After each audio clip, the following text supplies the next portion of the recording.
Hello दोस्तों, आप सभी का स्वागत है आपके अपने YouTube चैनल इन्फॉर्मेशन पाथ में। जैसे कि आपको पता है कि हम चैनल पर टैट और टैट से रिलेटेड वीडियो लेकर आते रहते हैं, जो आपके आने वाले आगामी HP जो टैट है उसके लिए बड़ी ही इम्पोर्टेंट है। यदि आपने हमारी और वीडियो नहीं देखी है तो आप चैनल पर विजिट कर देख सकते हैं और चैनल को आप सब्सक्राइब कर लीजिए। सभी वीडियो का नोटिफिकेशन आपके पास ऑटोमेटिक ही आ जाएगा, ठीक है। यदि वीडियो अच्छी लगे तो लाइक करना, शेयर करना और चैनल को सब्सक्राइब आपने ज़रूर करना है, क्योंकि आपका एक सब्सक्राइब और लाइक हमें बड़ा मोटिवेट करता है, जो हम आपके लिए अच्छे अच्छे जो है वीडियो लेकर आते रहते हैं। तो हम जो है बाल्य विकास की अवस्थाएं की पढ़ रहे हैं साइकोलॉजी के अंदर। 2 क्लास हमारी पहले हो चुकी है, शैशवावस्था की, बाल्यावस्था की। आज हम पढ़ने वाले हैं किशोरावस्था, जो विकास की 4th अवस्था है, ठीक है। तो किशोरावस्था के बारे में हम आज की क्लास में पढ़ेंगे। तो चलिए इस क्लास की जो शुरुआत करते हैं। किशोरावस्था जो होती है वो विकास की 4th अवस्था होती है, जिसको एडोलसेंस भी बोला जाता है, ठीक है। इसकी जो आयु होती है वो 12 से 18 वर्ष तक होती है, ठीक है। तो इसे जीवन का सबसे जटिल अवस्था माना जाता है। कैसी अवस्था? जटिल। यह ऐसी अवस्था होती है, अगर बच्चा अच्छे रास्ते पर चले तो अच्छे गुण विकसित होते हैं, अगर बच्चा बुरे रास्ते पर चले तो बुरे गुण विकसित होते हैं। यह तनाव व तूफान की अवस्था है तथा बच्चों में सुंदरता के भाव आने शुरू हो जाते हैं, ठीक है। एडोलसेंस जो है किशोरावस्था में बच्चे के अंदर जो है सुंदरता के भाव आने शुरू हो जाते हैं। और जो बच्चा जो है, यदि किसी बच्चे के अंदर अच्छे गुण है, अच्छे रास्ते पर चला है, तो वो अच्छा जो है मुकाम हासिल करेगा। यदि कोई इस अवस्था में बुरे रास्ते पर चल पड़ता है तो वो अपने आप को संभाल भी नहीं पाता, ठीक है। तो इसलिए इसको बोला जाता है कि यह जीवन का जो है तूफान और तनाव की अवस्था है, ठीक है। तो चलिए, समझ आ गया होगा किशोरावस्था के बारे में। अब पढ़ते हैं इसके अंदर होता क्या है। ऑल राउंड डेवलपमेंट बच्चे का इसके अंदर होता है। बच्चे का चहुमुखी विकास, हर टाइप का बच्चे का जो है शारीरिक, मानसिक, सामाजिक, संवेगात्मक सभी प्रकार का विकास बच्चे का इसके अंदर हो जाता है। इसलिए इसको देखो, शैशवावस्था थी उसमें बच्चे का शैशवावस्था में बच्चे का जो था अंतर्मुखी व्यवहार था, जो है बाल्यावस्था थी उसमें बहिर्मुखी व्यवहार था, और जो है जो किशोरावस्था इसमें बच्चे का जो है संपूर्ण रूप से विकास हो जाता है, चहुमुखी विकास जिसको बोलेंगे ऑल राउंड डेवलपमेंट। शारीरिक, मानसिक, सामाजिक, संवेगात्मक किशोर तथा किशोरी सामाजिक परिपक्वता प्राप्त कर लेते हैं। उन्हें अच्छे बुरे की नॉलेज होनी शुरू हो जाती है, समाज के बारे में वो जानना शुरू कर देते हैं, ठीक है। कुछ जो है मनोवैज्ञानिक ने अपनी स्टेटमेंट दी है किशोरावस्था से रिलेटेड।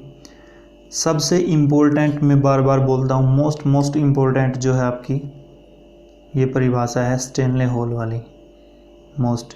वैसे तो तीनों ही इम्पोर्टेंट हैं, लेकिन सबसे भी जो इम्पोर्टेंट है, क्वेश्चन के आते हैं टैट के अंदर, इन तीनों से आते हैं, और इनमें भी मोस्ट इम्पोर्टेंट है स्टेनले हॉल वाली। संघर्ष, तनाव, तूफान तथा विरोध की अवस्था किस अवस्था को बोला है? किशोरावस्था को। और किसने बोला है? स्टेनले हॉल ने। स्टेनले हॉल ने कहा है कि जो किशोरावस्था होती है वो संघर्ष, तनाव, तूफान, विरोध की अवस्था होती है। क्यों? क्योंकि इसमें जो है बच्चा पे डिपेंड करता है कि उसके अंदर कैसे गुण है। एक दूसरे से उसका तनाव भी शुरू हो जाता है, घर वालों से भी तनाव शुरू हो जाता है, वो उनका विरोध करना शुरू कर देता है, ठीक है। नंबर 2 वैज्ञानिक है किलपैट्रिक। जीवन का सबसे कठिन काल बोला है, क्योंकि इसके अंदर बच्चा जो है निर्णय लेने सीख जाता है, सामाजिकता के बारे में उसको पता लग जाता है, अच्छे बुरे की नॉलेज उसको होने लग जाती है, और वो घर वालों से भी थोड़ा अलग रहने की कोशिश करता है, ठीक है। जॉन लॉक ने क्या बोला है? नवजात शिशु का मस्तिष्क कोरे कागज के समान होता है, अनुभव के साथ साथ उस पर हर बात लिख दी जाती है। जो छोटा बच्चा होता है ना, उसका मस्तिष्क एक कोरे कागज के समान होता है। तो आप देख लीजिए, यदि छोटा बच्चा है, शुरुआत से ही उस बच्चे को अच्छा एनवायरनमेंट मिला है, अच्छा उसको जो परिवार है, तो उस बच्चे का जो है मस्तिष्क का विकास होगा, उसका विकास होगा, बड़ा ही अच्छा होगा। दूसरी तरफ यदि बच्चे का पर्यावरण अच्छा नहीं है, अच्छा उसके पारिवारिक रिलेशन नहीं है, तो वो तनावपूर्ण रहेगा, उसका विकास अच्छी प्रकार से नहीं हो पाएगा। इसलिए जॉन लॉक ने बोला है कि जो छोटा बच्चा होता है ना, उसका दिमाग एक कोरे कागज़ के समान होता है। आप जैसा चाहो उसको बना सकते हो, अनुभव के साथ साथ उस पर हर बात लिख दी जाती है। ऐसा जॉन लॉक ने बोला है। ठीक है, समझ आ गई होगी ये स्टेटमेंट। जो इम्पोर्टेंट पॉइंट है पॉइंट ऑफ एग्जाम व्यू से, मैं आपको इम्पोर्टेंट पॉइंट यहाँ पर करवा रहा हूँ। ये बड़े इंपॉर्टेंट है, यहाँ से सीधा क्वेश्चन आपका बन सकता है। अगर सीधा क्वेश्चन नहीं यहाँ से आएगा तो रिलेट करके क्वेश्चन पूछा जा सकता है। ठीक है, जो स्टेटमेंट है वो तो सीधी ही क्वेश्चन के अंदर आती है, तो आपने उनको जरूर ध्यान रखना है।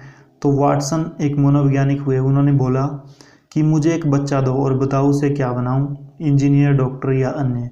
जैसा जॉन लॉक ने बोला था कि जो नवजात शिशु होता है वो उसका जो मस्तिष्क होता है वो एक कोरे कागज़ के समान होता है, उस पर जो चाहे हम जैसे टाइप कर सकते हैं, मतलब उसके अनुभव के आधार पर। ठीक है, तो वैसे ही वाटसन ने बोला है। तो वैलेंटाइन हुए हैं एक मनोवैज्ञानिक, उन्होंने बोला किशोर अवस्था अपराध प्रवृत्ति के विकास का नाजुक समय है। अपराध प्रवृत्ति, बच्चा अपराध प्रवृत्ति की ओर बढ़ सकता है यदि उस पर अच्छे तरीके से ध्यान न दिया जाए। किशोर अवस्था के अंदर गलत रास्ते पर बच्चा चल सकता है तथा यह व्यक्तिगत एवं घनिष्ठ मित्रता की अवस्था है, क्योंकि बच्चा इसमें घनिष्ठ मित्रता बच्चे की जो उभर कर सामने आती है। वैर विरोध की भावना भी किशोर अवस्था से ही शुरू होती है, और घनिष्ठ मित्रता की आपने देखा भी होगा, जो 17-18 साल की एज के बच्चे होते हैं उनके अंदर मित्रता भी देखने को मिलती है और वैर विरोध भी देखने को मिलता है। तो ऐसा ही वैलेंटाइन ने बोला है। ठीक है, अब रोस ने क्या बोला है, किशोर अवस्था समाज सेवा के आदर्शों का निर्माण व पोषण करती है। किशोर अवस्था के अंदर आपने देखा होगा बहुत से बच्चे ऐसे होते हैं जिनके अंदर सामाजिक भावना बड़ी उत्तेजित होती है, बड़ी उभर कर हमारे सामने आती है। समाज के प्रति अच्छे अच्छे कार्य करने के बारे में बहुत से जो है बच्चे सोचते हैं। ठीक है, तो ऐसा किसके अंदर होता है, किशोर अवस्था में। इसलिए इसको तनाव संघर्ष की अवस्था इसको बोला गया, तनाव, तूफान और संघर्ष की अवस्था, क्योंकि इसके अंदर जो है बच्चा चाहे तो वो गलत रास्ता भी चल सकता है और अच्छा रास्ता भी चल सकता है। बात होती है उसको गाइड करने के आधार पे। ठीक है, तो चलते हैं, इसके कुछ अन्य नाम भी हैं किशोरावस्था के। ये मोस्ट इम्पोर्टेंट है और यहाँ से क्वेश्चन बनता है हर बार। ठीक है, तो देख लीजिए कौन से मोस्ट इम्पोर्टेंट नाम है वो। टीन एज इसको बोलते हैं, किशोरावस्था को क्या बोलते हैं, टीन एज। ठीक है, पूछ लेगा क्वेश्चन के अंदर इनमें से किस अवस्था को टीन एज के नाम से जाना जाता है। चारों अवस्थाएं आपको दे देगा, शैशवावस्था, गर्भावस्था, शैशवावस्था, बाल्यावस्था, किशोरावस्था। तो आपका करेक्ट आंसर हो जाएगा किशोरावस्था।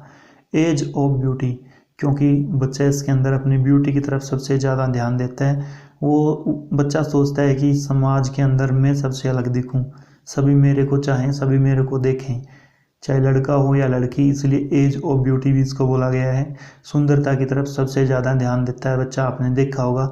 इस एज में बच्चा क्या है, हर टाइम शीशे के सामने खड़ा रहता है, कभी इन बालों को कैसे सेट करता है, कभी कुछ करता है, कोई बालों को कैसे कटवाता है, कोई जेल लगाता है। तो मतलब वैसे ही है, अच्छे अच्छे जो है कपड़े डालते हैं। एज ऑफ ब्यूटी मतलब अपने आप को अट्रैक्टिव दिखाने की कोशिश बच्चा इसके अंदर करता है, इसलिए इस अवस्था को एज ऑफ ब्यूटी के नाम से भी जाना जाता है, किशोरावस्था। ठीक है, बसंत ऋतु आयु, एज ऑफ प्यूबर्टी भी बोलते हैं इसको।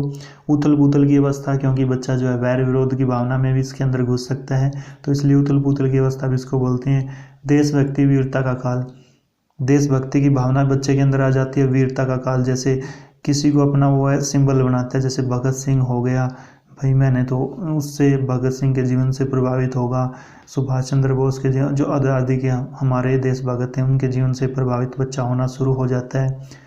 वीरता का काल भी इसको बोल सकते हैं। ठीक है, तो ये इसके अन्य नाम थे, आपने ध्यान रखना, बड़ा इंपॉर्टेंट क्वेश्चन यहाँ से बन सकते हैं आपके।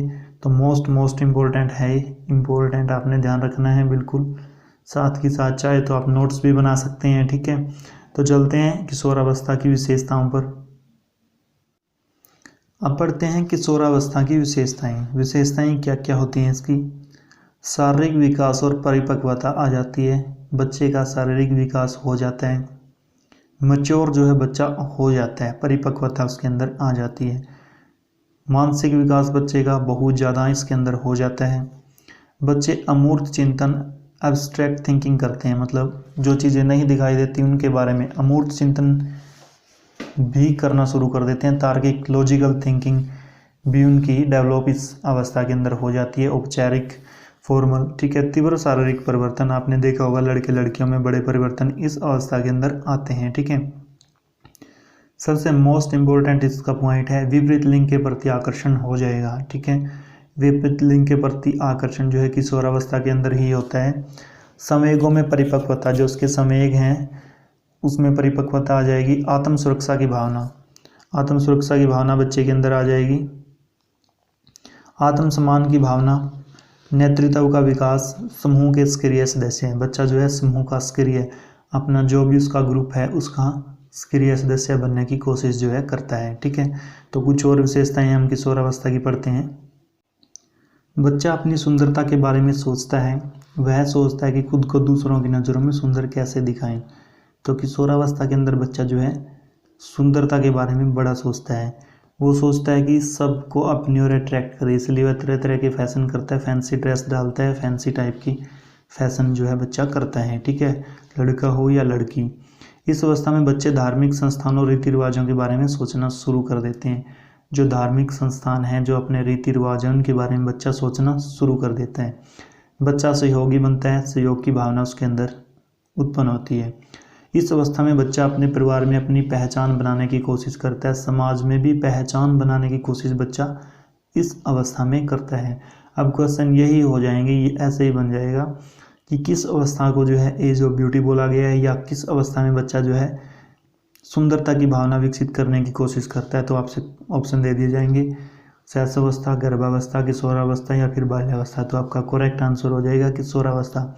तो क्वेश्चन जो है बनेगा इधर से ही, कैसे ना कैसे एडजस्ट करके बनाए जाते हैं, फिर आपको ध्यान नहीं रहता कि क्वेश्चन कहाँ से आ गया। तो इसलिए आपका कॉन्सेप्ट क्लियर होना चाहिए क्वेश्चन में, फिर आपको प्रॉब्लम नहीं आएगी। तो इसलिए वीडियो को आपने बड़े ध्यान से देखना है, बगैर स्किप किए। यदि फिर भी किसी क्वेश्चन में डाउट है, किसी पॉइंट में डाउट आपको समझ नहीं आया, तो आप कमेंट बॉक्स के अंदर छोड़ सकते हैं, दोबारा से मैं आपको समझा दूंगा। वीडियो अच्छी लगे तो लाइक करना है, शेयर करना है और चैनल को सब्सक्राइब कर बेल आइकन को ज़रूर दबाना है। मिलते हैं नेक्स्ट वीडियो में।